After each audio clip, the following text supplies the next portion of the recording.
أن قضية القدس ليست قضية فلسطينيين، هي قضية الأمة. نحن نصلي في أقصى إن شاء الله.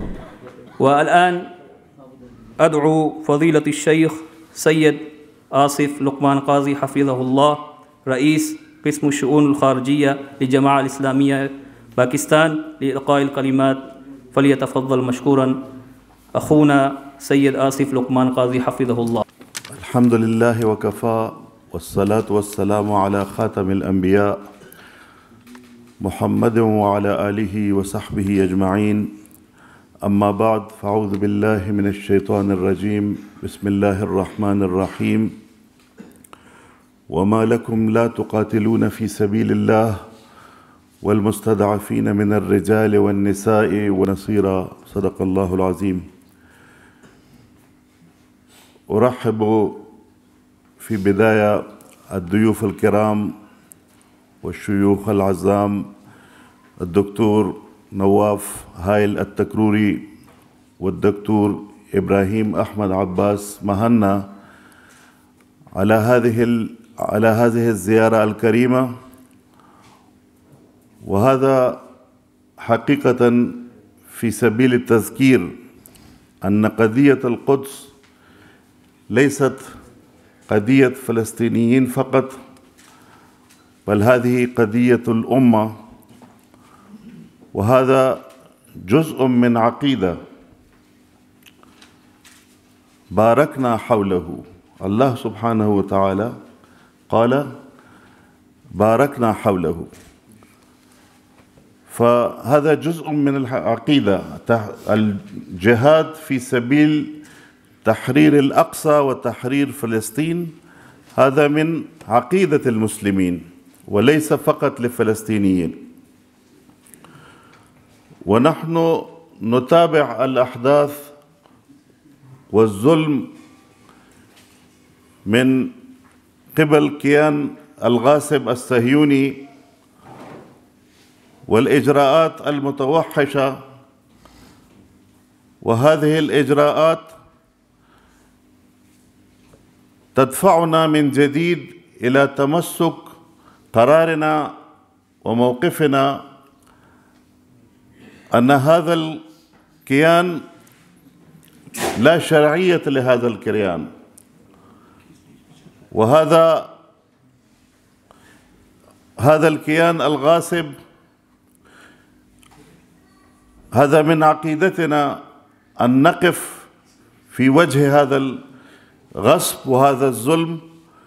وإن شاء الله نؤكد نيابة من جماعة إسلامية باكستان ونيابة عن شعب الباكستاني نؤكد هذا القرار، أن إن شاء الله سوف نقف مع الإخوة الفلسطينيين في كل مجال وفي كل محافل إن شاء الله. قضية فلسطينية في قلوبنا، الشعب الفلسطيني الشقيق في قلوبنا، ولا ننسى يوما من أيام وفلسطين دائما نذكر الفلسطين والأقصى، ونقول لحكام المسلمين وولاة الأمور المسلمين المتتبعين: ماذا حصلتم بهذا التتبيع؟ وماذا حصل حكومة مصر من هذا التتبيع خلال هذه السنوات 50 سنة؟ يعني هم تتبعوا قبل 50 سنة ماذا حصل مصر وحكومة مصر وشعب مصر حتى الآن في فقر. فلو كان لها فائدة فلا بد أن مصر يعني يكون من دول أغنياء الآن، ولكن نرى أن شعب مصر حتى الآن بعد 50 سنة في فقر، فلا ما حصلوا شيء إلا خزي في الحياة الدنيا، ويوم القيامة يردون إلى أشد العذاب. فأنا دائما أقول لا بد لليل أن ينجلي ولا بد للفجر أن ينبلج، وإن شاء الله يأتي يوما نحن نصلي في أقصى إن شاء الله، ونذهب إلى أقصى فاتحين مكبرين إن شاء الله، ويومئذ يفرح المسلمين إن شاء الله۔ میں یہ بات کہنا چاہتا ہوں کہ جو یہاں پر کوششیں ہو رہی ہیں ابراہیمک ایکارڈ کے نام سے،